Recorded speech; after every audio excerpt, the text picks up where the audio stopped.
भगवत गीता अध्याय 2 श्लोक 6।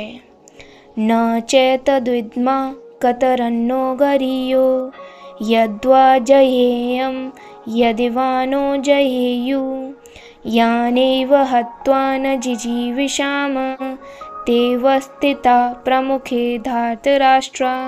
अर्जुन कहते हैं, हे कृष्ण, हम यह भी नहीं जानते कि इस युद्ध का परिणाम हमारे लिए किस प्रकार से श्रेयस्कर होगा, उन पर विजय पाकर या उनसे पराजित होकर।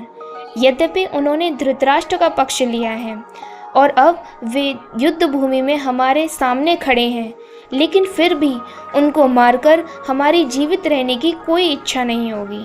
अर्जुन कहते हैं कि कृष्ण, मैं नहीं जानता कि सही क्या है। अगर हम जीत गए तो क्या हम खुश होंगे? हमने जिनसे प्यार किया, जिन्हें अपना कहते हैं, अगर वे मर गए तो इस विजय का क्या अर्थ होगा? और अगर वे जीत गए तो अच्छा ही है, क्योंकि हमें ऐसे जीवन की कोई चाह नहीं जिसमें अपने ही न रहे।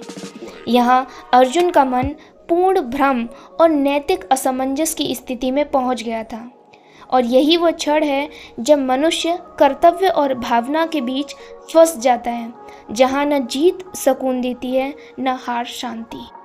अगले श्लोक 7 में अर्जुन पूरी तरह श्री कृष्ण को अपने आप को समर्पण कर देते हैं। वे कहते हैं, कार्पण्य दोषोपहत स्वभाव पश्चामि त्वां धर्म सम्मूढ़ चेताः यक्षेह शानिश्चितं ब्रूहि तन्मे शिष्यस्ते अहं साधिमा त्वां प्रपन्नम। अर्जुन कहते हैं, हे कृष्ण, मेरा स्वभाव दया और कमजोरी से दब गया है। मेरा मन धर्म के विषय में भ्रमित हो गया है। मैं आपका शिष्य हूँ और आपके शरणागत हूँ। कृपया मुझे निश्चय ही यह उपदेश दें कि मेरा हित किसमें है। यही वो क्षण है जब अर्जुन ने अपने अहंकार को त्याग दिया, और इस क्षण से श्री कृष्ण गुरु बनते हैं और गीता का वास्तविक उपदेश आरंभ होता है। यह श्लोक हमें सिखाता है कि ज्ञान का आरंभ विनम्रता से होता है। जब तक हम सोचते हैं कि मैं सब कुछ जानता हूँ, तब तक हमें कोई कुछ नहीं सिखा सकता।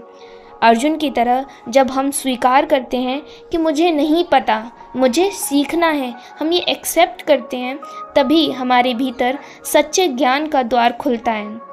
शिष्य बनने का अर्थ केवल गुरु के सामने झुकना नहीं, बल्कि अपने अहंकार को झुकाना है। यह श्लोक सिखाता है, जब मन भ्रमित हो, किसी ज्ञानी गुरु या अपने भीतर के विवेक से मार्गदर्शन मांगना कमजोरी नहीं, बल्कि आध्यात्मिक साहस है। असली शक्ति अपने अज्ञान को स्वीकार करने में है। जब हम विनम्र होकर सीखने की इच्छा रखते हैं, तभी आगे बढ़ते हैं। कहते हैं ना, ego stops learning and humanity begins it. मिलते हैं अगले वीडियो में, जहाँ पे श्री कृष्ण अपनी गीता का उपदेश देंगे। तब तक के लिए धन्यवाद।